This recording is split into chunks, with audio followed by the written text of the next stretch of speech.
years of making holiday dreams come true. You can enter right now. So easy. Just head on over to purewestradio.com and click on Oki White Travel. So it has been the talk of the nation and beyond. And what a story it has been. Following the ITV drama, Alan Bates versus the Post Office, it has just got everybody talking, and it's brought to the forefront these sub-postmasters that have been affected. Tim Brentnall from Roch, prosecuted in 2010 after a £22,000 shortfall was discovered by his post office branch. He served a 2-year suspended sentence, 250 hours of community service. Pleased to say, Tim was cleared of that in 2021. However, we still want to know what has happened to the money. What's happening now? And I'm absolutely delighted to say Tim is with us here in the studio right now, so we can hear the story from the horse's mouth. Tim, thanks ever so much for joining us on the show today. Yeah, good morning. A very good morning to you, my man. First of all, thank you so much for being here and telling your story. I mean, I don't think I've been on an emotional journey quite like what I have when watching the ITV drama, and I think it's one of the best that ITV have ever done, because you know, in the world of media and doing what we do, we have to do huge amounts of homework. We do lots of researching, lots of reading, and you know, it was incredibly heart-wrenching what people like you have gone through. I mean, it's horrific. Yeah, they did a fantastic job. They had 4 hours to tell the story of us, and they really managed to get across both the human impact of it on us and our families and communities, but also how despicably the post office behaved towards all of us. Yeah, I mean, it's just harrowing. And I think what really hit me was, you know, we're a close knit here in Pembrokeshire, and you know, Roch is just up the road, and you know, it was a wonderful hub. I mean, it was a great business. You provided a wonderful service for the community of Roch, and it you know, it's all gone to tatters now. Yeah, I bought the Roch shop and post office along with help from my parents back in 2005 because Right. I wanted to stay and work in Pembrokeshire, and I found any work that I could get was taking me further and further away from home. The opportunity came up to buy the local shop and post office.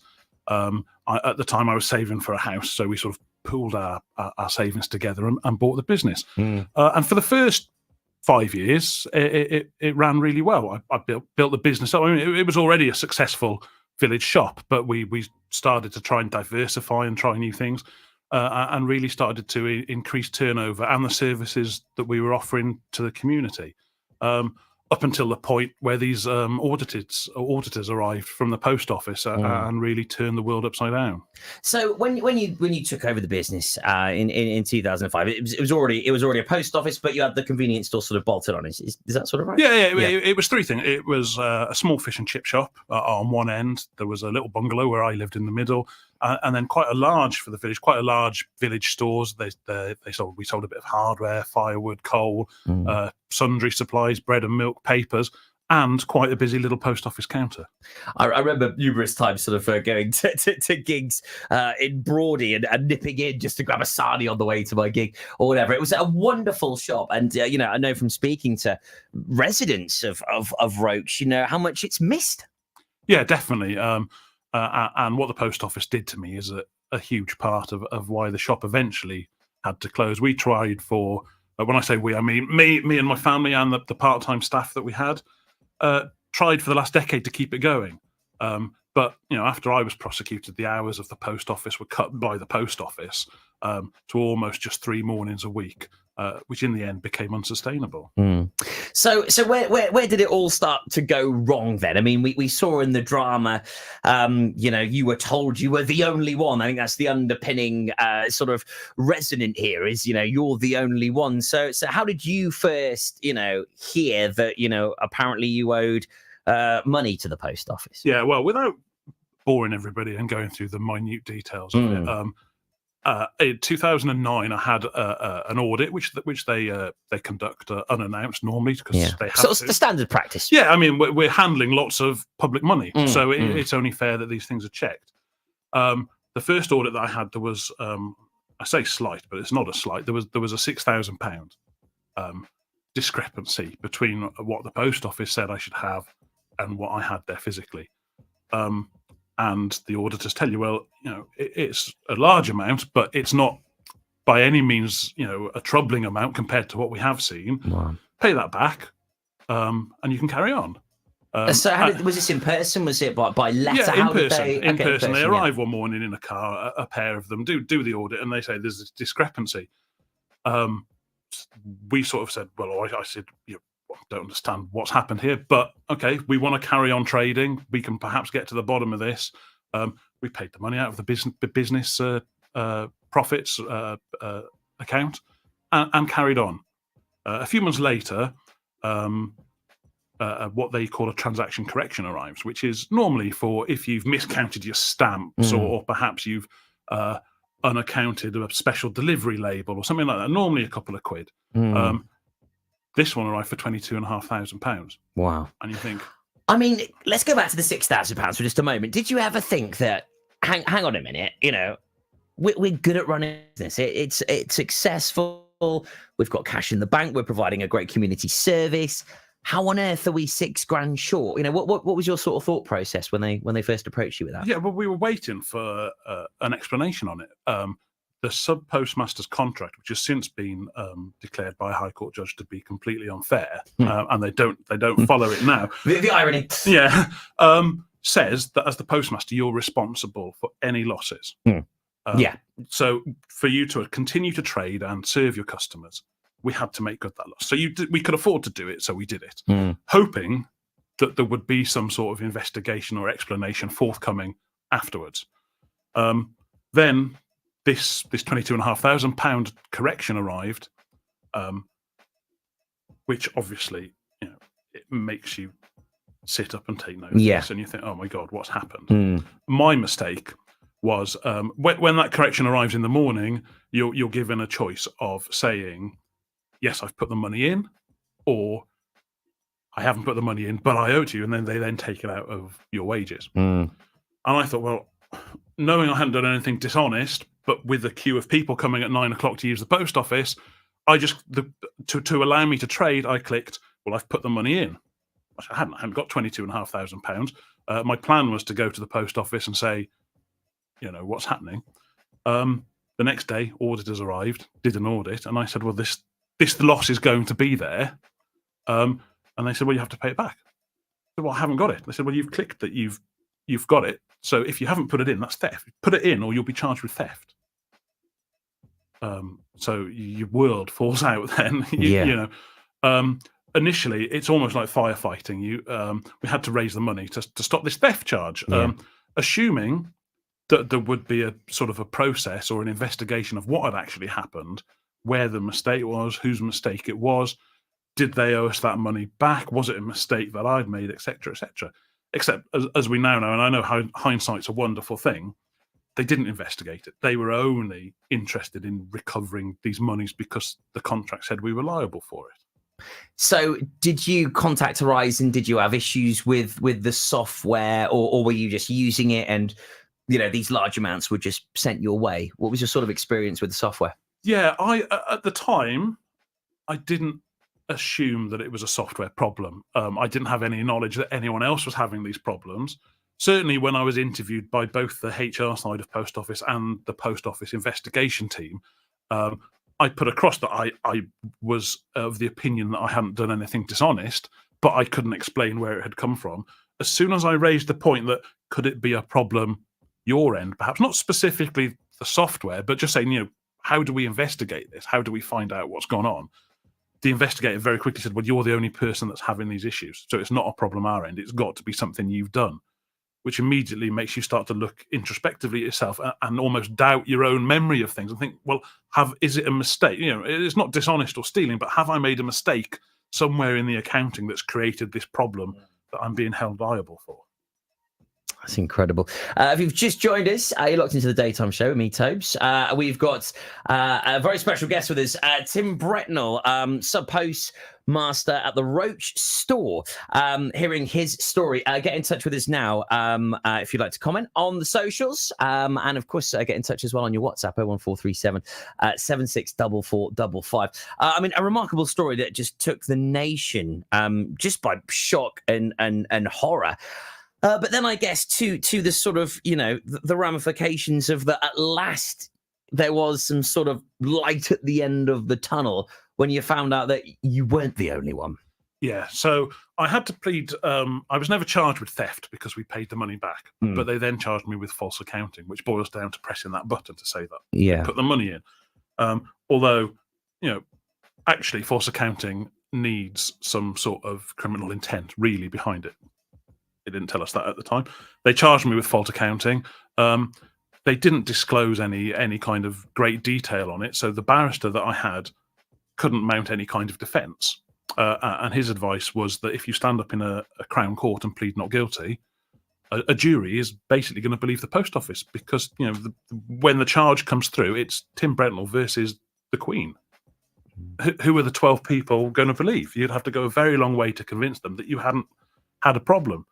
So I pled guilty to that because their advice was if you're found guilty, you'll probably go to prison. So plead guilty to keep yourself out of prison. And as you said, got the 250 hours community service and a long suspended sentence, which crazily at the time felt like a relief because you've kept yourself out of jail.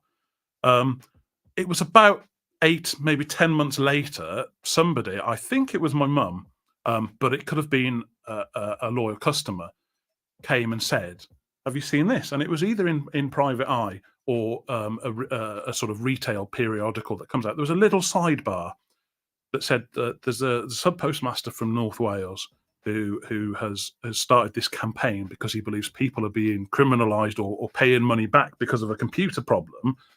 If you think you might be affected, give him a ring. And that was Alan Bates.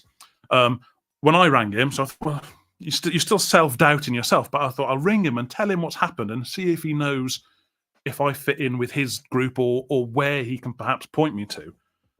And when I rang and spoke to Alan, he said, yeah, that article said there was 15 of us. He said, there's now your number 48 that's on the list. He said, when I went through my story, he said, that's exactly, it sounds like you've had some sort of issue with the Horizon software that's created this phantom loss.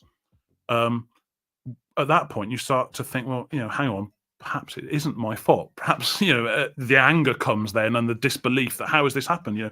With an institution like the Post Office that was at one point one of our most trusted brands, plus our justice system in this country, you think, how on earth could this happen? So off I went to a little village hall in the Midlands, and at that point there was 50 of us, and sat down. Joe Hamilton was there, and when you hear these stories, you think this is what's happened to me. And that's when you start to think we can do something about this. Marty Jones has been in touch with us. This is unbelievably shocking. I recall the store and it was great for the area and community. The whole Horizon scandal needs justice. Just a mental story. Well done, Tim, for getting through what was undoubtedly an awful time. And I guess to some degree, Tim, it still is, because I mean, I guess as you say, you've gone through the emotions. We went through the emotions watching it. I mean, actually live it, bearing in mind this happened 14 years ago, to, pay £6,000, £22,000, just short of £30,000 is gone. You've had to stand up in a court, plead guilty to something that you haven't done because that's the advice you've been given, to then find out there's more of you, and then there is this sort of knight in shining armor that is Alan Bates, that has got the tenacity, just the courage and courageousness to go, right, hang on a minute, this isn't right. I can't be the only one. You're number 48. I mean, how did you feel then, knowing that, well, there's a community of us that this has happened to? Yeah, you start to think, well, how has this been allowed to happen? After that first meeting, we all went home, wrote to our MPs, because at that time, it's the only way that, I mean, you've got to remember the Post Office, although they like to say they're a private business, they've got one shareholder, that's the government. So, they're still, government owned. The government like to say that it's an arm's length organisation, although they do have representation at every board meeting, so they know what's gone on. The result of that was we managed to get the government to pressure the Post Office into having an independent review, which was the Second Sight people they brought in 2012, 2013. At that point, we started to think, well, we're going to get somewhere, because when we met with the people from Second Sight, Ron and Ian, who were wonderfully honest, upstanding people, you think, right, we're going to expose this, we're going to get somewhere. That ends up getting buried because they find things that the Post Office don't like. So Second Sight is sacked in 2015, and all their reports are shredded. So it's a roller coaster for the next decade, because you keep making these steps forward, thinking we're going to expose this, or we're going to be able to sort of exonerate ourselves, and it gets knocked back by either the government or the Post Office.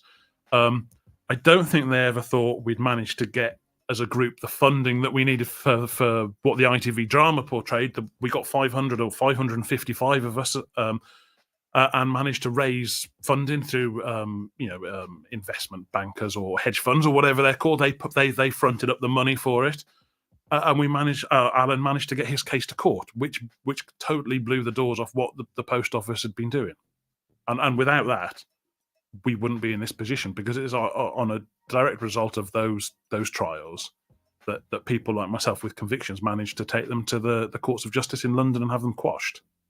And how was that for you? I mean, that was in 2021, so 3 years ago you were there. Yeah, I've heard other people say, so it's not my phrase, but it really captures it. People say they wish they could bottle the feelings that we had that day, because it's been a decade. For some people, 2 decades. I mean, this goes back to 2000, 2001 for some people. We were there as a small group. There was 30 the first round. I was actually in the second round of convictions that were quashed, when there was 13 of us on that day.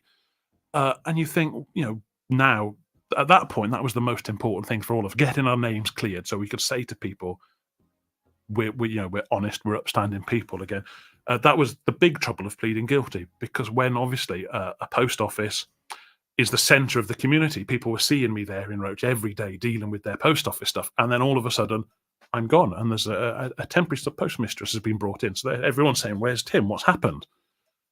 When people get wind that you've been prosecuted for false accounting, they assume, because again, it's the Post Office, that you're either a thief or a fraudster. When they find out that you've pled guilty to it, you can't really put them straight, because people say, well, I wouldn't plead guilty to something I haven't done. Unless you've been in that position, the prospect of facing a prison sentence in Crown Courts are quite intimidating places, with the wigs and the pomp and everything that happens in their big wood panelled room. It was in Carmarthen in my time when I had to plead guilty.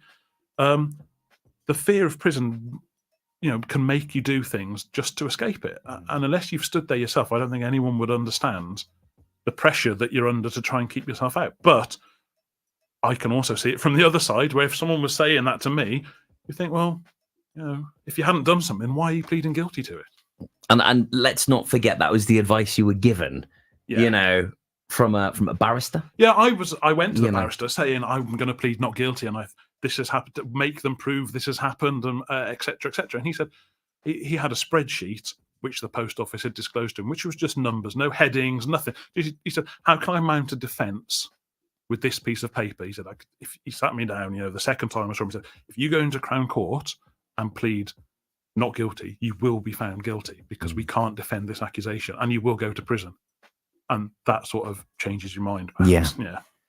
I mean, I think you'll probably agree with me in saying, you were actually one of the lucky ones in all of this. I mean, the harrowing scenes that we saw on the ITV drama, the headlines we've seen in multiple, national newspapers is, the sad suicides, the attempted suicides, the self-harming, the effects on families, the abuse that sub-postmasters are about to go through. It's awful. I mean, it is truly, truly awful. You can't really put into words what some people have had to go through because of the situation like you, and in communities where, you're a pillar of the community. People trust you. You're handing over money. They see you on a daily basis. For some people, you're that lifeline. And then all of a sudden, you're removed from the shop, you're then, accused. You then say you're guilty. It's understandable why some people, were targeted. Yeah, totally. I mean, I was very lucky because, as most people listening will know, West Wales is a very rural but tight-knit community. Some people were very vocal in their distrust of me, but a lot of people backed me as well. They did you do it? No. Okay, well, that's all we need to hear. Which was really nice. Since the conviction has been quashed and people are more aware of the stories, a lot of the people, and to be fair to them, that were sort of on the other side have since approached me to apologise and say that they got it wrong, which has been really nice. But I take your point entirely as well. I mean, it's like when people are in a really bad car crash and perhaps escape with injuries, and people say, "Oh, you're so lucky," and they say, "Well, I've been luckier not to be there in the first place." But some people have had it much worse than I've had it. I escaped prison by pleading guilty. Other people were given that same advice and yet were still sent to prison. It's ruined families. There's a gentleman that this happened to, not locally. He didn't tell his family, sort of withdrew from his family for over a decade because he was too ashamed to tell them that he'd been done for it. And the community that he was in would have probably seen him as an outcast had they found out. He's since had his conviction quashed as well and been able to share his story. But some people have it, as the drama showed, Martin, who ended up stepping in front of a lorry or a bus. It's horrific. How do you put that family right ever? Yeah, that's it. No sum of money, no words, nothing can correct that. And that's what I feel is just so emotional about this entire story is you would never in a million years think that you could be a lucky person in such an unfortunate, harrowing situation. And I think that's what really hit home to me personally. Through following this story over the last couple of years. And I mean, let's not forget, this has been over, 14 years for you. Like you said, we're approaching some 25 years for others. It's an incredibly long time. Can this ever be put right? No, I don't. I mean, especially the inquiry that's going on, the Post Office inquiry that's bringing out all these horrible details now. And there's starting to be a lot of infighting between government, Post Office and the civil service. But things are emerging to sort of back up what we as the accused postmasters have always suspected. They knew back as far as 2012 that their convictions were unsafe and that there was remote access to the system, which they denied all the way up until 2019. The Post Office even started their own inquiry in 2016 into it, and soon as Alan's legal action was mounted, they cancelled that because obviously it was going to find things that would have helped our side of the story. So you've got their behaviour like that. How can they ever be trusted to put things right to start with when they've behaved like this for the last 2 decades? I didn't go to prison. I didn't have any sort of physical, perhaps, problems. I've had some mental health problems, anxiety and stress and depression because of it. And they ruined the future prospects of the business. So, even my lucky story is going to be quite a large compensation bill.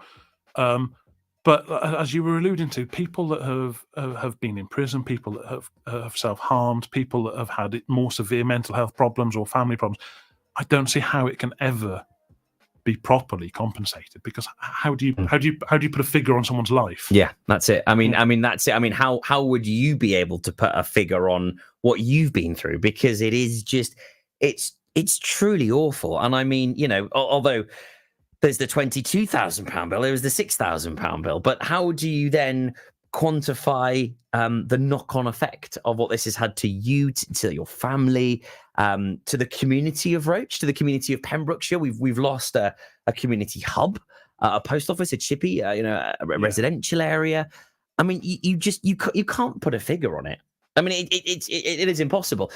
However, let's hope that we do get to that stage where there is compensation, and at least there will be sort of some reconcile to this just truly awful scandal. Yeah, I mean, things have moved since the ITV drama. Things have moved a lot quicker than they've done, even in the last 3 years. When my conviction was quashed, along with, I think we're up to 100 people that have had convictions quashed now.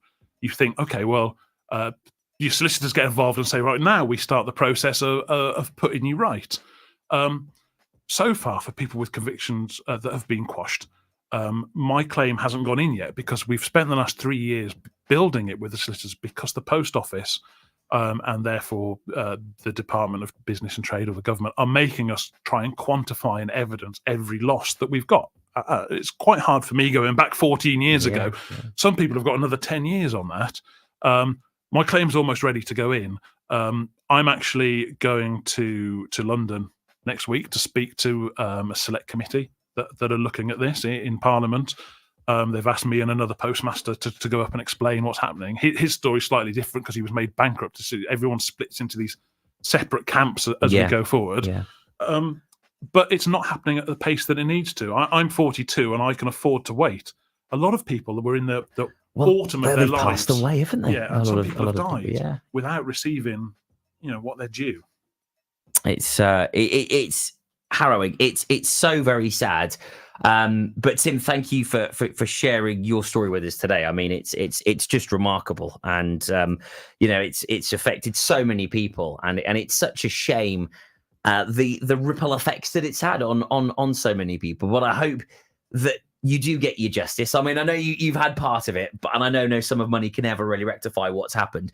But hopefully, your day comes soon, and we wish you the best of luck with that. I mean, putting together a case for 3 years, I can't imagine how much relief there is. Hopefully, a finish line in sight. But I mean, you've had so many curveballs, and who knows what might happen next with this. Yeah, it's been a long time. But the other important point, I'm almost sure that this has probably happened to other postmasters, even in Pembrokeshire. So if there's someone listening that thinks this has happened to me, or has this happened to me, Google it. There are 3 law firms working on it. Tell them your story, because now we've got a wave of public support behind us and understanding. So if you haven't previously come forward, because your story will now be believed. And are you in contact with Alan Bates? Do you still speak much? Not with Alan as much, because I can imagine Alan's very busy. I mean, we were lucky that Alan was such a unique, stubborn character, because we needed someone with that drive to be able to drag us through the last 20 years. I know. I mean, how is his character sort of portrayed into real life? Is he that stubborn? Is he that determined in what we see? Yeah, he is, and he's that. If you speak to Alan, he's not interested in himself. What do you want to talk to me for? He's all about getting the justice for everyone else. He could have taken. I'm sure he was probably offered perhaps a payout in the early stages to get him to be quiet, but all Alan cares about is the truth and holding people to account and getting the redress to people that deserve it, because it's ruined hundreds of people's lives. I mean, thank goodness for his grit and determination and arrogance, really, for allowing justice to finally be served. What a journey it's been. Some 14 years for yourself, Tim. Thank you once again for joining us here on the show. It has been my absolute pleasure having you on, and hopefully you've inspired other people to come forward to make a stand, and not just in this scenario, but in others. If you know something is not right or wrong, you can make a difference to that perseverance. I wish you all the very best of luck. Good luck with the subcommittee hearing moving forward, the select committee. And hopefully your day's coming soon. Great. Thank you. Absolute pleasure. Thanks for joining us on the show, Tim. What an absolute superstar. Incredibly brave and courageous, and wow, emotional, I think is the word. Thank you to lots of you for getting in touch. As Tim said, please share this. Please talk about it. There could be other sub-postmasters out there here in Pembrokeshire. It's Pure West Radio. It's your daytime show.